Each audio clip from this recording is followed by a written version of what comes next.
Since becoming independent from France in 1956, Tunisia's efforts to repress Islamic fundamentalism and extend rights to women is unrivaled in the Arab world. While on a crowded public bus in the capital city of Tunis, I did see a bunch of dudes sitting while older women stood in the aisles. But for the most part, equality is emerging.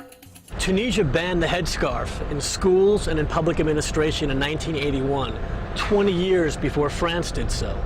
Tunisian women drive cars, a privilege yet to be seen in other Arab countries such as Saudi Arabia, and it's one of two Muslim countries, along with Azerbaijan, that prohibits women from wearing veils in government buildings. In fact, those insisting on wearing a hijab at work are fired. In Tunisia, men and women have their respective roles, as do married and single men. An established bachelor myself, I can testify about the importance of bachelor wear.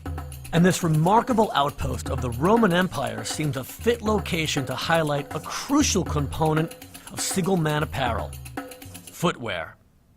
The fashion-hypnotized city consumers I mingled with perceived the donning of utilitarian sandals — I prefer sport-ready Velcro strap Tevis — as a catastrophic fashion no-no.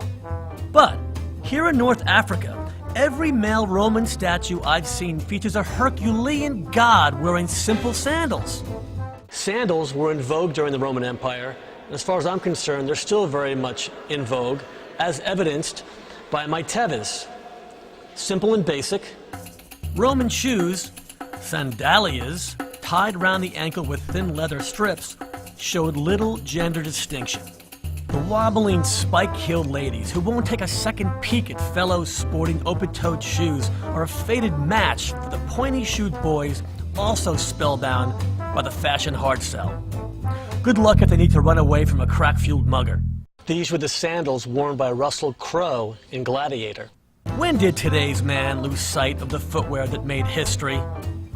Clothing tempts sexual attraction, so allow me to pull away from that shoe microscope and enlarge this rant, especially since sex can arouse nuptial sentiment.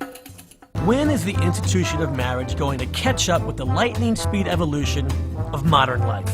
The mother always wants the bride to be exactly like her. Attitudes on women opting for a career instead of raising kids, sexual mores, baby making, fashion, who wears the chef hat, and how courtships are initiated has changed so much in recent decades, they render the Brady Bunch an alien sect.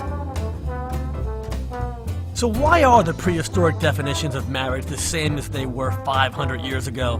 Why does the old school footwear worn by the ancient heroes still work, while the Elizabethan marriage model staggers in this millennium? Because shoes are shoes, and marriage doesn't always come in size 7. Cool now, and cool then. In New York City, being single over 35 raises no eyebrows, whereas in less tolerant parts of the United States, that status might beg a redneck to inquire, "What's wrong with you, boy?" Unlike other drive-to-your-date locales, a New York bachelor doesn't have to worry about automotive fashion show and tells.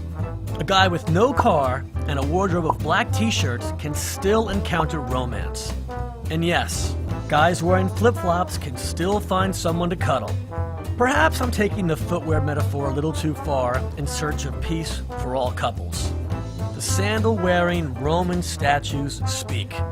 It never troubles the wolf how many the sheep may be. Virgil, Roman poet, 70 to 19 BC.